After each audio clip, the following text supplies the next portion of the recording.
All right, everybody, welcome back to the show for another deep dive. And today we're going to be talking all about finding satisfaction in your current situation without getting stagnant. Without having to blow up your whole life and, start over from scratch. Exactly right. And Yeah. so much of the time, I think we can fall into this trap, especially in like the self-improvement world of like, if you're not happy, then you got to make a huge change, you know? Like quit your job or move across the country. Right, exactly. Yeah. And that's not always realistic. And sometimes that's not even the best advice. Yeah. I mean, sometimes the best advice is to work with what you've got. Right. And so that's exactly what Ben's blog post, How to Be Satisfied Without Staying Stagnant, kind of dives into. And he goes into these great tips for growth in your current situation and relationship. So we're going to explore that a little bit today. Yeah. I mean, and what's interesting is you don't need to do everything at once. It's really about those small changes, even like insignificant seeming changes in our daily routine that can make a difference over time. Absolutely. Yeah. And that's something I really liked about what he was saying, in the blog post as well, is that it's really about just those small changes that compound over time. And he even gives a couple of examples like cooking at home more Right. instead of eating out all the time, or dedicating just a little bit of time each day to something you're passionate about, even if it's just like 15 minutes. Yeah. And it's really reframing those things as well, like seeing cooking as, I mean, some people love to cook. Right. But for those of us who don't necessarily love to cook all the time, thinking of it as like a skill to be mastered, as opposed to just a chore, like, oh, I got to make dinner. Yeah. Yeah. Reframing it as like, oh, this is a skill. I'm actually getting better at something.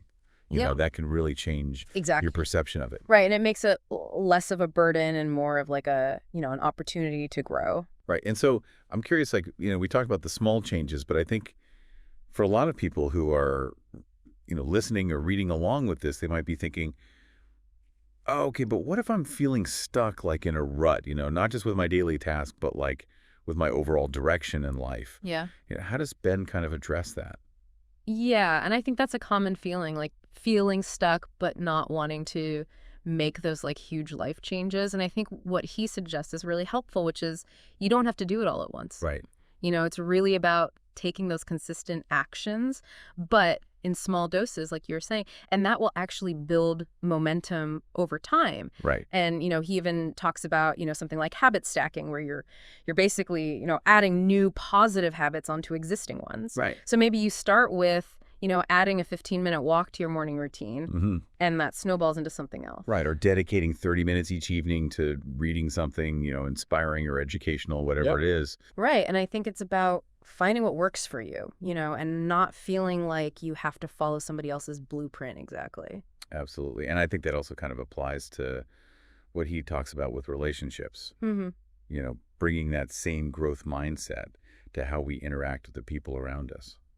Right. I mean, it's so important, who you surround yourself with, like, are these people in your life who are encouraging your dreams and celebrating your success, or are they kind of holding you back? And it's, I don't think it's about, necessarily cutting people out of your life, but it's about being mindful of who you're spending your time with. Right. And being intentional about cultivating those relationships. Exactly. That support you and challenge you in a positive way. And one of the things that he talks about, too, is taking risks. Because I'm always curious to hear, like, how other people define risk, especially in a world where, like, we're told to optimize everything. Yeah. So when you read that, what did you think? Like, is he talking about quitting your job and traveling the world, or is there like a more subtle approach? Yeah, I don't think he's necessarily advocating for like reckless abandon, Yeah.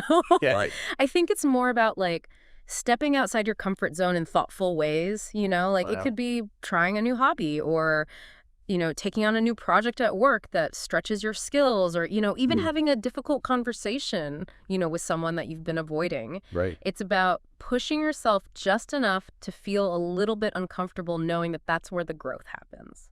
Absolutely. And that's something I think we can all do in our own lives. Yeah. It doesn't have to be this huge, drastic thing. Right. It can be just that little bit of discomfort that helps us to grow. Ex- So I think this has been a super insightful deep dive into Ben's blog post about, finding satisfaction without staying stagnant. Yeah.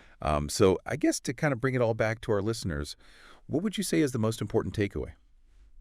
I think the takeaway is that satisfaction and growth aren't mutually exclusive.